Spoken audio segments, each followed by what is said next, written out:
Here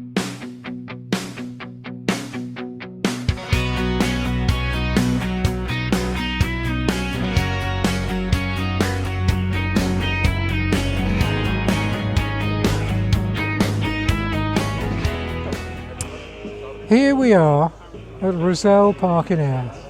What a beautiful place, made even more beautiful by a fantastic layout of Ayrshire Classics Car Club.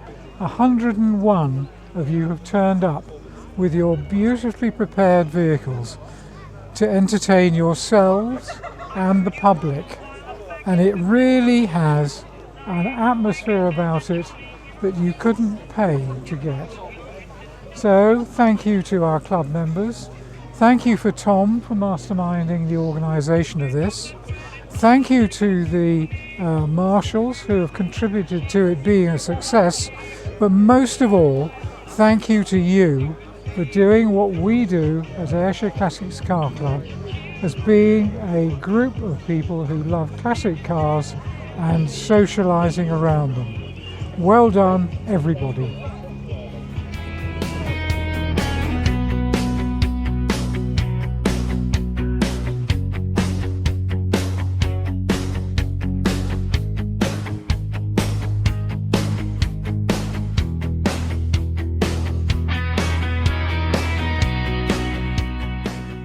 My name's Bill Telford. This is my Ultima GTR.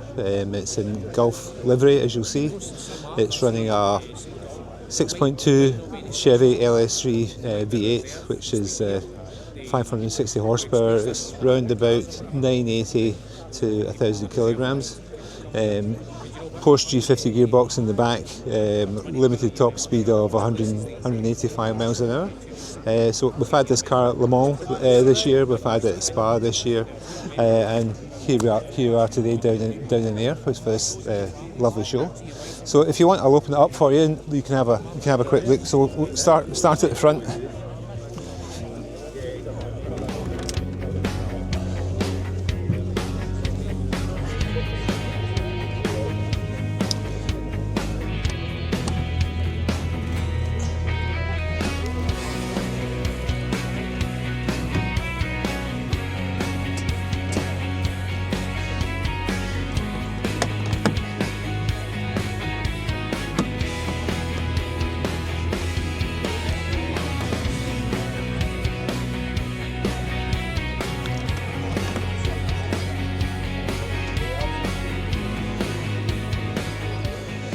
So it's a space frame chassis from Ultima. You can buy one of these cars actually in component form, or you can buy one built from the factory.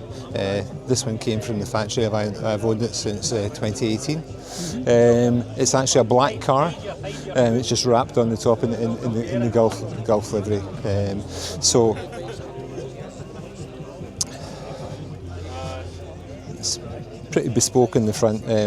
Uprated quantum dampers and springs, Pirelli P0 tyres all round, and I've tried to make it look as period as possible, to make it look like an 80s Le Mans car. So we actually took out the digital interior and put toggle switches and analog switches inside, as you can see. The other thing people normally comment on is where the gear stick is with the right hand gear change.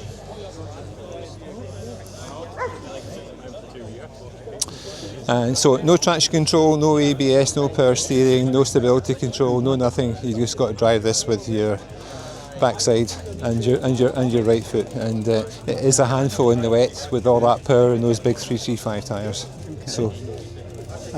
Do you actually use it for racing? No, it's set up for fast road use. Yeah. So we do take it track from time to time, but it's really a road car, and it is completely illegal. Yeah. You said there's a few in Scotland? I think there's maybe about a dozen in Scotland. But it attracts attention everywhere it goes.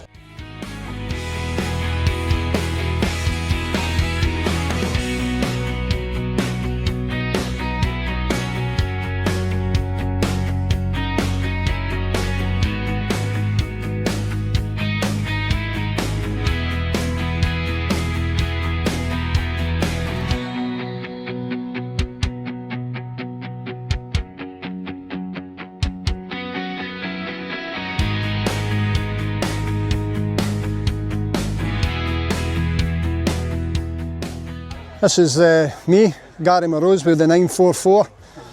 It's kind of easy to tell whose car it is when you see the registration plate, so I'm easy to pick out, you know what I mean. It's a 1987 944S. Slightly different due to the fact that it's the S, which is it's got a 16 valve engine rather than the standard 8 valve that they first came out with. So aye, it's got a bit of grunt. It can move, it can shift when you want to, but I'm a typical classic car driver where it's nice to take it nice and easy, enjoy the drive rather than going about like a racing car driver, you know what I mean? Amazing colour. Aye, it was Inside. yep, sure. I bought it in 2012 and let's see, I've had it since then. It's had a paint job obviously, because you can't, with flat red, you know yourself, you've got to try and get these things kind of sorted. I think I bought it with original paintwork, so that was one of the kind of, it was like a colour swatch when you seen it. And then the sills get done in 2018. So that basically put the car back up to the value that it's worth nowadays. People keep telling me I'm undervaluing it as well. They reckon it's worth more than what it is, but at the end of the day, if you like your cars, you're sometimes not that bothered about the value. You enjoy it for what it is, you know. Yeah, exactly. So I'm a bit of a show-off in a way where I like cars nice and shiny. I'm not interested in performance and all that kind of stuff, you know. So I like a shiny car, and I do spend a bit of time just keeping it right. Looks good in the sun, doesn't it? Yeah. Yeah. It's garaged and it's covered up, so it's always in decent condition. It never gets that proper filthy, dirty way. Fantastic. So, let's say the 16 valve engine is quite a bit different for the 8 valve. And we do our best to keep on top of it. I've got a good friend who's a mechanic and knows his Porsches inside out, so he's the ideal person he's the one that deals with all the issues. Yeah. Trying to do a wee bit myself now and again with the what do you call it, with the big garage now, you know, get a chance to properly look after it. So the mileage is genuine. It's sitting just coming up in 93,000. When I bought the car, I got it with all the MOT certificates, old road tax discs, loads of receipts and stuff like that. So the car's been looked after a good bit from local garages and Porsche dealers and stuff like that as well. So It's good to have all the paperwork. it does help if you were trying to move it on and sell it on, but it also gives you a good look back to see what's been done in a car, whether it's been looked after properly or certain jobs have been done, because we all know there's certain things that can just go wrong, that if they're done right or done wrong, who knows. But aye, it's a lovely car to drive. Fantastic.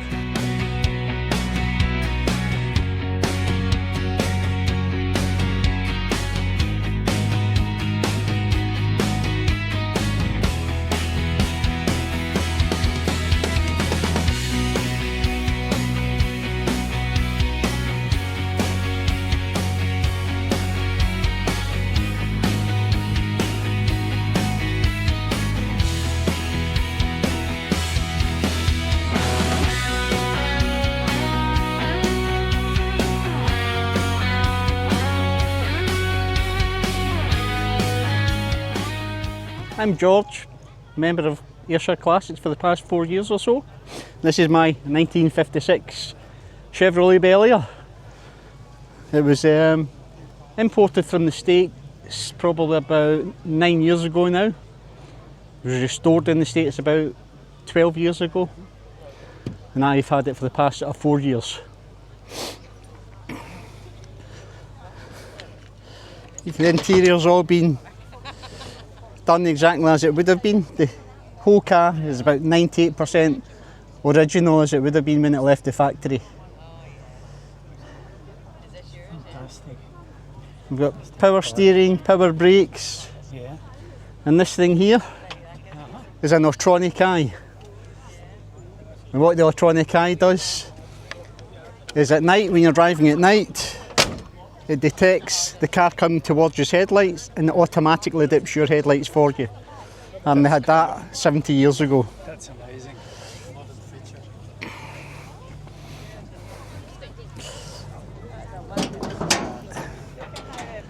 The engine is the 265 cubic inch or 4.3 litres in new money. Gets a matching numbers car, original engine, etc. Power steering works off the back of the dynamo. It's got a power steering pump attached to the back of the dynamo there.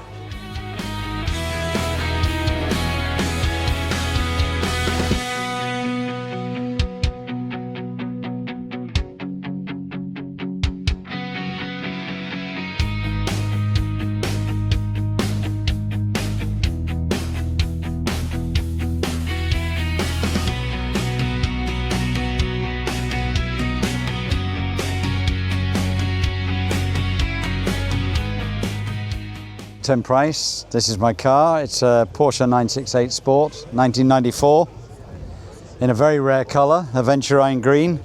Apparently only 6 were registered in this colour when they came into the country, and I've owned it for 2 years. Before that I had a Porsche 944 Turbo, which was a beautiful car to drive, and when that sadly caught fire in 3 years ago, I decided to go for the logical conclusion, which was the last of the front 4 transaxles, the Porsche 968. So it's got a 3-litre naturally aspirated engine. At the time it was the most powerful naturally aspirated 4-cylinder engine in the world. And it has a rear transaxle, so it's perfectly balanced. It's 50-50 weight distribution. So lovely to drive, very comfortable. Drive any distance you want and enjoy. Good. Can we have a look at the engine? Yeah, of course.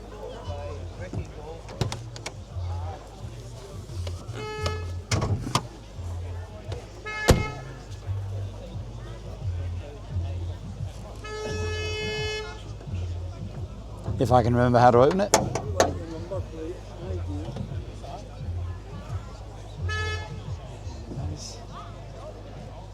So very different to drive from the 944 Turbo because it's naturally aspirated. Lots of nice torque, spread very evenly throughout the rev range. So very relaxed to drive. Quite economical for a car of its type. Yeah. So it's surprisingly how infrequently I have to fill the tank, but I don't drive it that much. But I must point out this wonderful advertisement, because I think that's a very nice sense of humour. And they say the Germans don't have a sense of humour.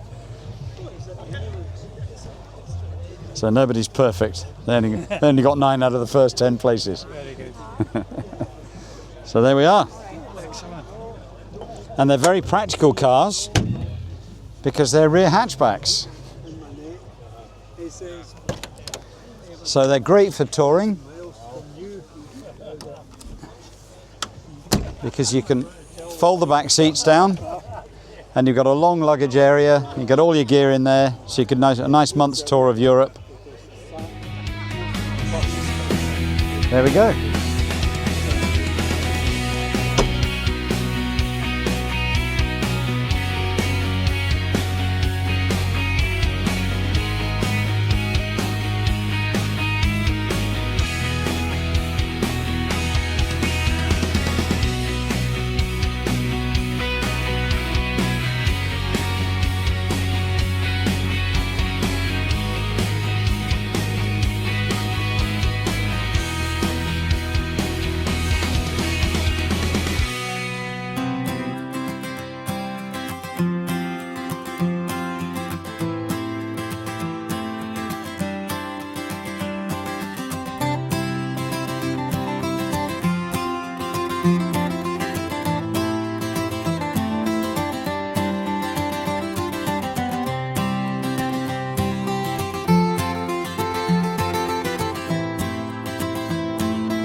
classic car is time you hold, a story waiting to be told. It asks your patience, gives you more than any showroom floor. It is a covenant with hands that built to last in earlier lands, a sculpture forged in sweat and fire, a singular unbought desire. And when it runs, the sound it makes, a part of you that also wakes. The smell of oil, the heat that seeps, a promise that the spirit keeps. That what is made with heart and care will not dissolve in common air, but waits in barns and dreams in light to thunder onward proud and bright. Here diagrams, a fragile map to bridge the gap, to fill the gap between a rusted, shattered dream and paint that shines like a silver stream. A craftsman's hands, both skilled and scarred, approach the work with reverence hard. A soldering iron's gentle breath defeats the creeping rod of death. A row of grills like shark-toothed smiles from transatlantic miles and miles. A miner's suit of dovetail gray, a sprite that seems to want to play. The smell of wax and new-cut steel, the turning of a stubborn wheel. A dashboard's arc of walnut grain, a world made whole and right again. Not just machines of wire and tin, but memories that still remain. The first car owned, the father's pride, the open road, the world so wide. They're piecing back the scattered parts, the sum of long departed hearts. Each polished hub, each stitch and seam, the salvage of a shared daydream. So let the modern world race on in silicon and the believer, and here time moves at a different pace, a sacrament of time and space.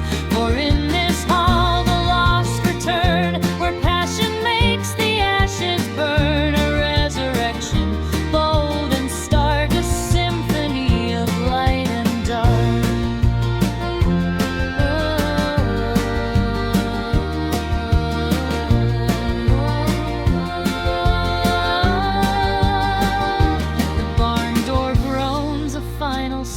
Then daylight pierces where the shadows lie, a shape beneath a canvas sheet, a symphony of dust and heat.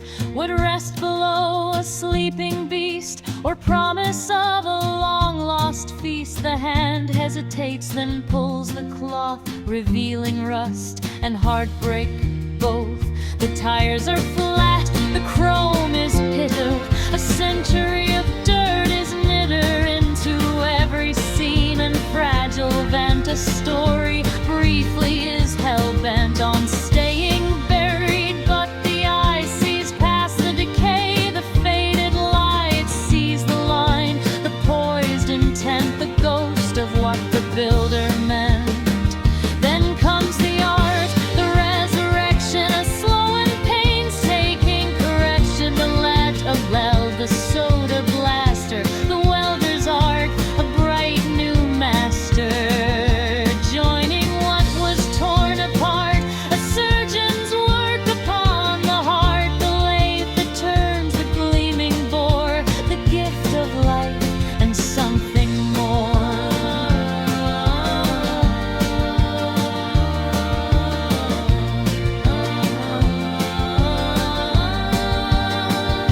The primer coats the naked steel, a promise that the wounds will heal. The paint is laid, a chosen hue, a flash of brilliant waiting dew.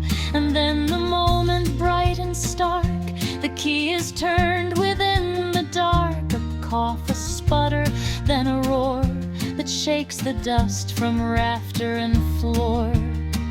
For this is what the restorer knows, that beauty from